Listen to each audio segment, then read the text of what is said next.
Buenas tardes, profesor y compañeros. En el día de hoy le corresponde a mi grupo hablar sobre el análisis jurisprudencial de la sentencia SL 2538 del 2001.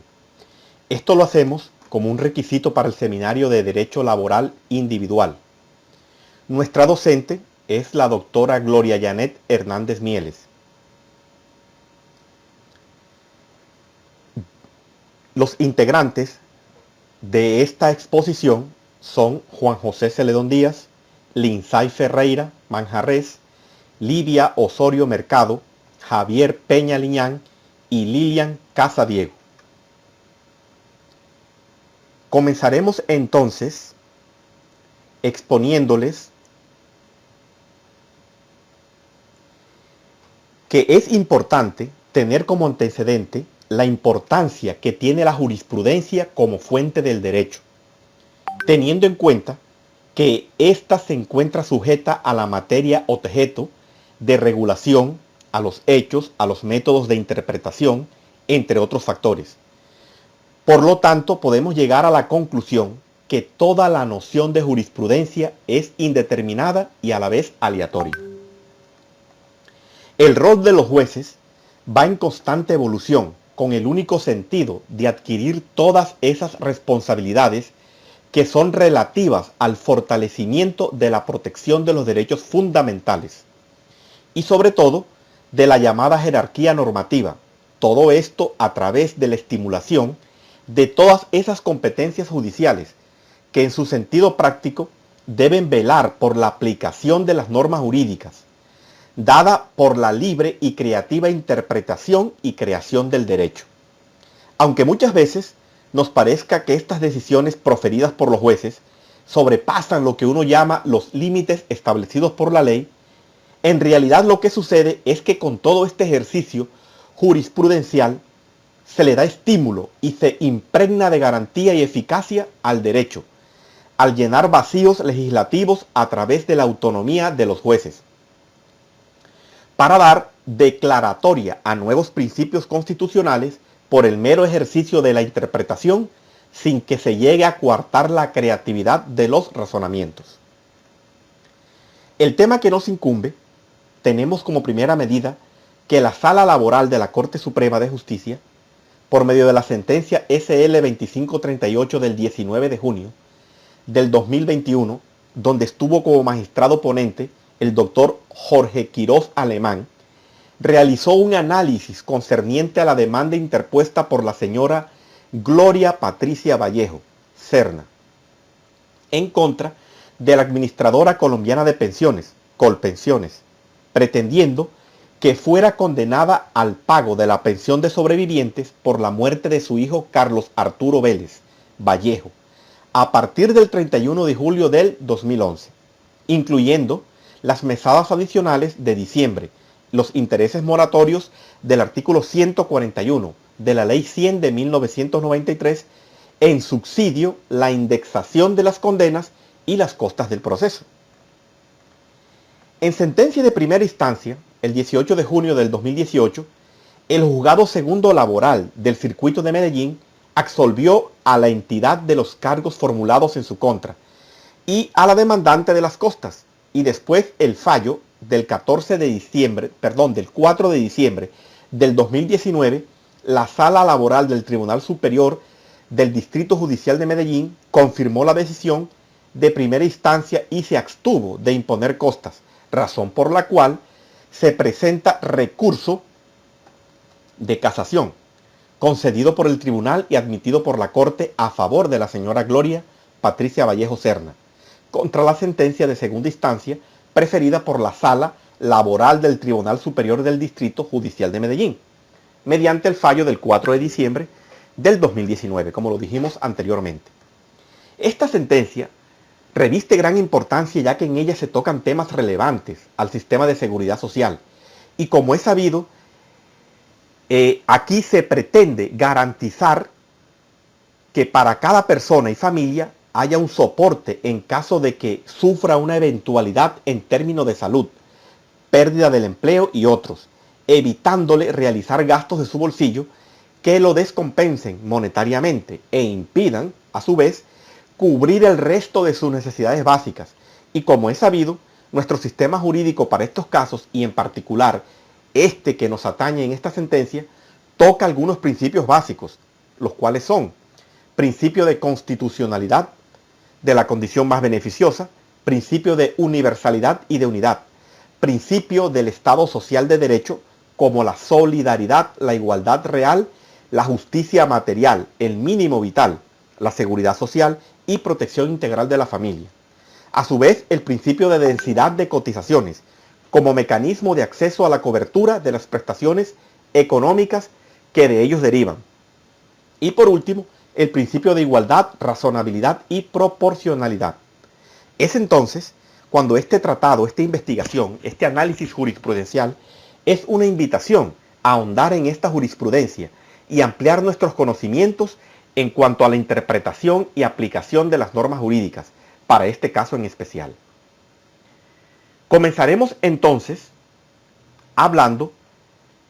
como primera medida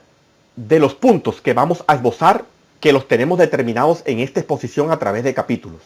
El primer capítulo hace referencia a la corporación, el número de sentencia o radicación, la fecha, el magistrado ponente, el tema y el subtema de la sentencia. Como segundo capítulo tenemos los hechos fácticos o los fundamentos de derecho. En el tercero encontramos el problema jurídico, en el cuarto las consideraciones de la Corte y en el 5 las normas específicas que sirven de sustento para la motivación de dicha sentencia. En el capítulo 6 encontramos los argumentos para el salvamento de voto del magistrado alemán. Y en el capítulo 7 encontramos la opinión, la postura del Procurador General de la Nación, o sea, el Ministerio Público. En el octavo encontramos la decisión, las reglas jurídicas que fueron aplicadas y la jurisprudencia que fueron citadas. En el noveno hicimos un análisis crítico como un aporte personal a la análisis de la jurisprudencia citada.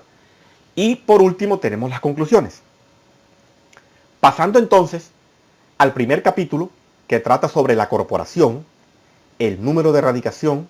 o de sentencia, la fecha, el magistrado ponente, el tema y el subtema. Aquí entonces encontramos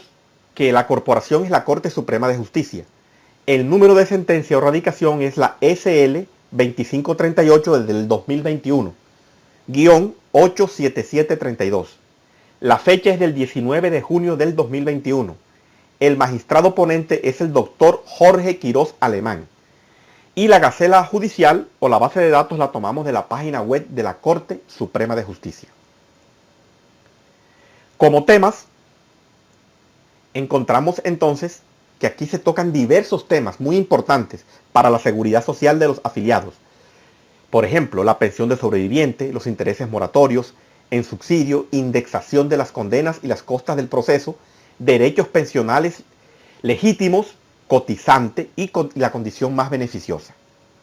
A su vez, también hemos establecido como subtemas los siguientes: principio de constitucionalidad de la condición más beneficiosa, principio de universalidad y de unidad, principio de Estado social de derecho, principio de densidad de cotizaciones, principio de igualdad y, por último, el principio de razonabilidad y proporcionalidad. Teniendo ya establecido todo lo referente al primer capítulo, pasamos entonces al capítulo número 2, que hace referencia a los hechos fácticos o los fundamentos jurídicos. Y en esta sección encontramos 6 hechos relevantes, los cuales voy a mencionar a continuación. Como primer hecho, la señora Gloria Patricia Vallejo Serna demandó a la Administradora Colombiana de Pensiones, Colpensiones, pretendiendo que fuera condenada al pago de la pensión de sobrevivientes por la muerte de su hijo, Carlos Arturo Vélez Vallejo, a partir del 31 de julio del 2011, incluyendo las mesadas adicionales de diciembre, los intereses moratorios del artículo 141 de la Ley 100 de 1993 o, en subsidio, la indexación de las condenas y las costas del proceso. Como segundo hecho, tenemos de que se fundamentó sus peticiones en que su hijo Carlos Arturo Vélez Vallejo, del que dependía económicamente, falleció el 31 de julio del 2011 que el 20 de septiembre de 2011 solicitó el reconocimiento y pago de la pensión de sobrevivientes y mediante la resolución número 011-032 del 27 de abril del 2012, el Instituto de Seguros Sociales le negó la prestación que Colpensiones nuevamente negó mediante la resolución GNR 236958 del 2013. Al resolver el recurso de apelación con la resolución BPB 12517 del 2014, así como en la GNR 188548 del 2015, por no acreditar 50 semanas cotizadas en los años anteriores a la muerte, y que para esta data el causante era cotizante activo y contaba con 26 semanas cotizadas, por lo que debió aplicarse el principio constitucional de la condición más beneficiosa. Al contestar la demanda, Colpensiones se opuso a lo pretendido. De los hechos admitió la fecha de la muerte del afiliado, que era hijo de la demandante, la solicitud de pensión presentada y su negativa mediante los actos de erradicación número 87732 SCLAJPT-10B003, administrativos relacionados de los demás. Dijo también no constarle y propuso, entre otras, que no se adhieren al caso las excepciones de prescripción, la buena fe e imposibilidad de la condena en costas. Otro hecho fue que en la sentencia de primera instancia del 18 de junio del 2018, el Juzgado Segundo Laboral del Circuito de Medellín absolvió a la entidad de los cargos formulados en su contra y a la demandante de las costas. Como siguiente hecho, encontramos que mediante el fallo del 4 de diciembre del 2019, la Sala Laboral del Tribunal Superior del Distrito Judicial de Medellín confirmó la decisión de primera instancia y se abstuvo de imponer costas. Y como último hecho relevante, encontramos que se presenta el recurso de casación, concedido por el tribunal y admitido por la Corte, a favor de la señora Gloria Patricia Vallejo Serna, contra la sentencia de segunda instancia proferida por la Sala Laboral del Tribunal Superior del Distrito Judicial de Medellín, mediante fallo del 4 de diciembre del 2019. Ya habiendo hablado de los hechos, pasamos entonces al siguiente capítulo, que trata sobre el problema jurídico. Ahora, el problema jurídico entonces no es más que la sala le toca resolver lo siguiente: revoque lo proferido por el juzgado, ordenando el reconocimiento y pago de la pensión de sobrevivientes, pretendida por la señora Gloria Patricia Vallejo Serna, además de los intereses moratorios o en subsidio, la indexación de las sumas y provea sobre las costas. Terminando ya y aclarando el problema jurídico a tratar, pasamos al capítulo 4, que son las consideraciones de la Corte. Y dentro de estas consideraciones de la Corte encontramos que la Corte, atendiendo al principio de la condición más beneficiosa, hace un estudio amplio teniendo en cuenta dichas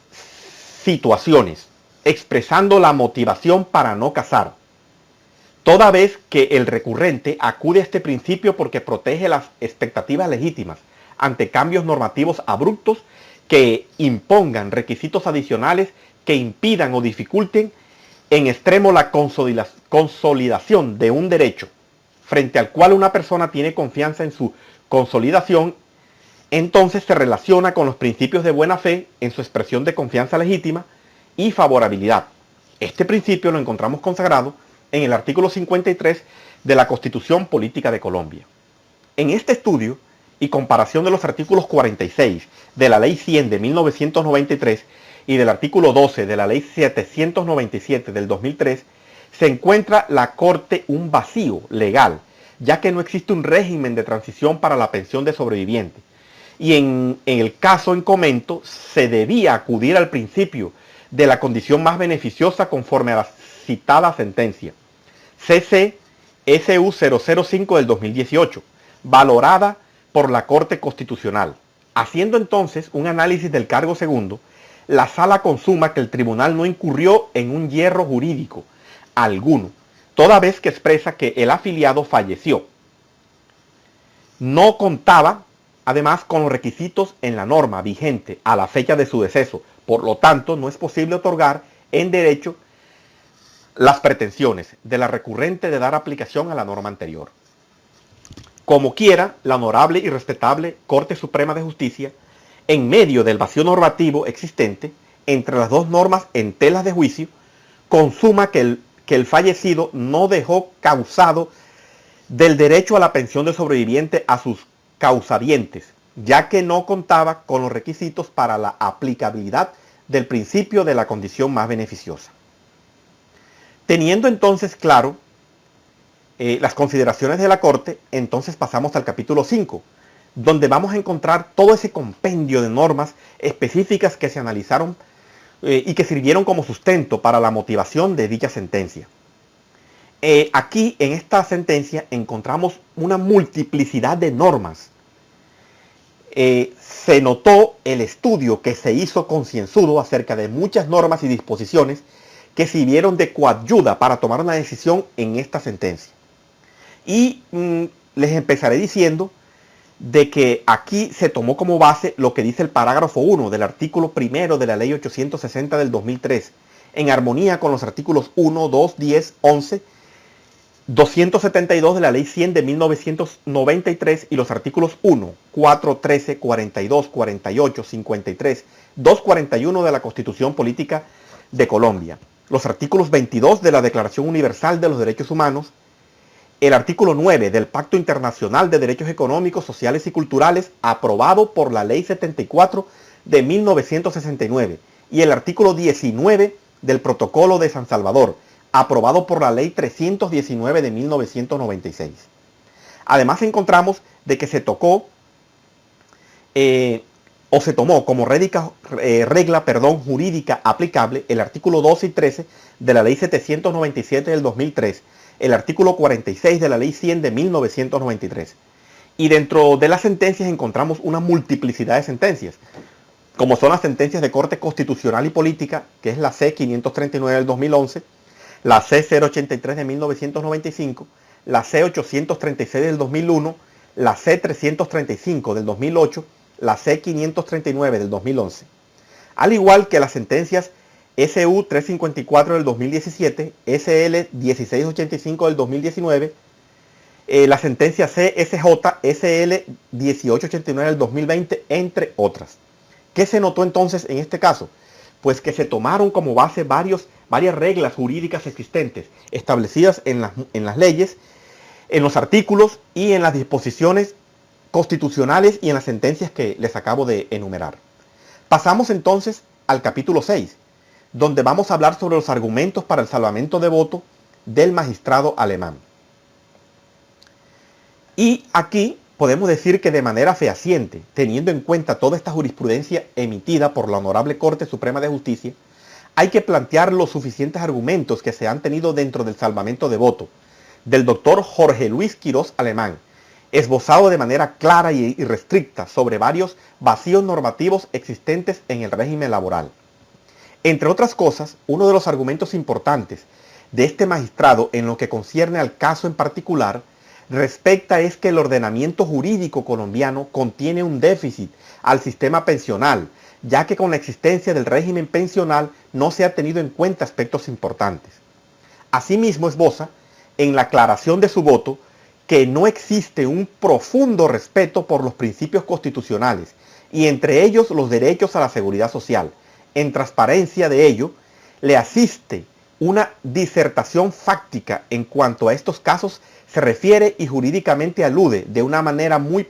proclamada en el caso particular. ¿Dónde queda entonces la condición más beneficiosa para los jóvenes cotizantes?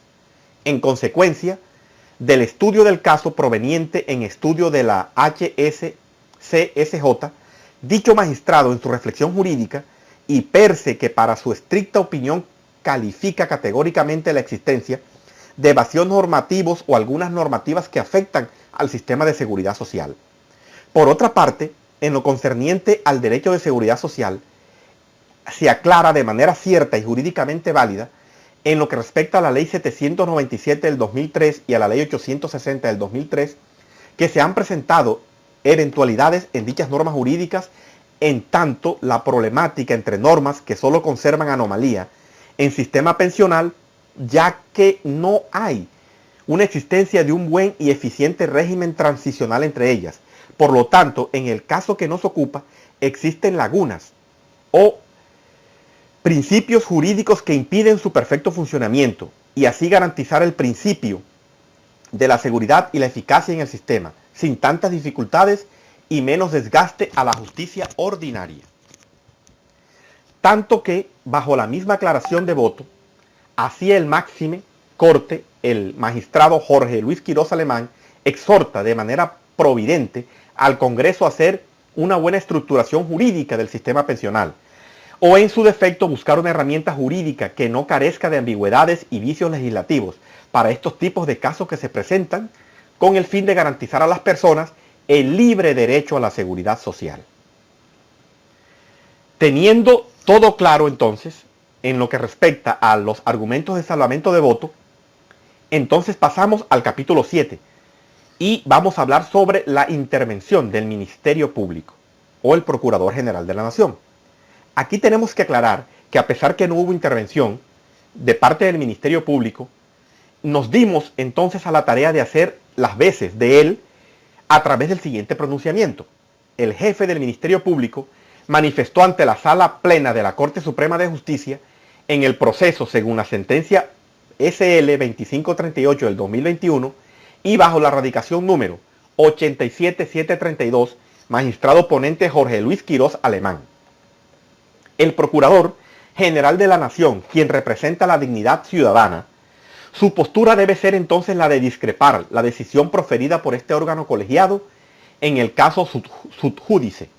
toda vez que para efectos del reconocimiento de la pensión de sobrevivientes a la persona que haya cumplido la mayoría de edad, en nuestro concepto, es posible aplicar por analogía iuris la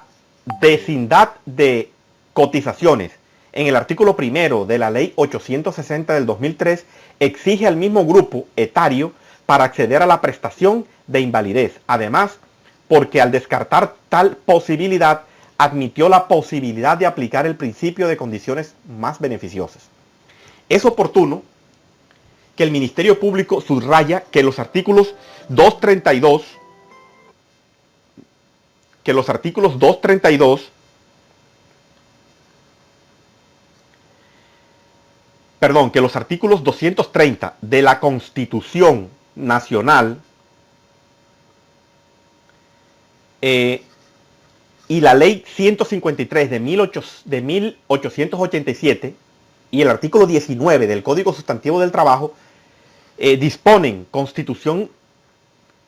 también la Constitución Nacional en su artículo 230. Aquí los jueces, en sus providencias, solo están sometidos al imperio de la ley. La equidad, la jurisprudencia, los principios generales del derecho y la doctrina son criterios auxiliares de la actividad judicial. Ahora, en la Ley 153 de 1987, en su artículo 8, se expresa que cuando no hay ley exactamente aplicable al caso controvertido, se aplicarán las leyes que regulen casos o materias semejantes, y en su defecto la doctrina constitucional y las reglas generales del derecho. Ahora, en el Código Sustantivo de Trabajo, en su artículo 19, se expresa que cuando no haya norma exactamente aplicable en el caso controvertido, se aplican las que regulen casos o materias semejantes, los principios que se deriven de este código, la jurisprudencia, la costumbre o el uso de la doctrina, los convenios y recomendaciones adoptados por las organizaciones y las conferencias internacionales del trabajo, en cuanto no se opongan a las leyes sociales del país. Los principios de derecho común no deben ser contrarios a los del derecho del trabajo, todo dentro de un espíritu de equidad. El Ministerio Público realmente no comparte la decisión emitida por el Alto Tribunal, donde a través de esa resolución de no casar la demanda interpuesta por la parte demandante, a quien se le hizo un gran prejuicio en no otorgarle este derecho en su defecto, aplicar en derecho y bajo esa cuerda procesal la condición más beneficiosa a la recurrente, quien demanda a la Administradora Colombiana de Pensiones Colpensiones, donde los magistrados de manera exegética interpretaron la norma a su manera, desconociendo los postulados constitucionales y lo mismo que los convenios internacionales de la Organización Internacional del Trabajo. Ahora, habiendo ya estudiado la postura del Ministerio Público, pasamos entonces al capítulo 8, que es la decisión. Ahora, ¿la decisión en qué consistió? En no casa la sentencia proferida el 4 de diciembre del 2019 por la Sala del Tribunal Superior del Distrito Judicial de Medellín dentro del proceso ordinario laboral, seguido por Gloria Patricia Vallejo Serna contra la administradora colombiana de pensiones Colpensiones. Las costas, como se dijo en la parte de la motivación. Por último, nos tomamos nosotros, a través del compañero Javier Peña Liñán, la iniciativa de realizar un análisis crítico y un aporte personal a dicha sentencia que acabamos de analizar. Y expresamos lo siguiente: de manera fehaciente, teniendo en cuenta toda esta jurisprudencia emitida por la Honorable Corte Suprema de Justicia, hay que plantear los suficientes argumentos que se han tenido dentro del salvamento de volto del doctor Jorge Luis Quiroz Alemán. Esboza de manera clara y estricta sobre varios vacíos normativos existentes en el régimen laboral. Entre otras cosas, uno de los argumentos importantes de este magistrado en lo que concierne al caso en particular respecta es que el ordenamiento jurídico colombiano contiene un déficit al sistema pensional, ya que con la existencia del régimen pensional no se han tenido en cuenta aspectos importantes. Asimismo, también esboza en la aclaración de su voto que no existe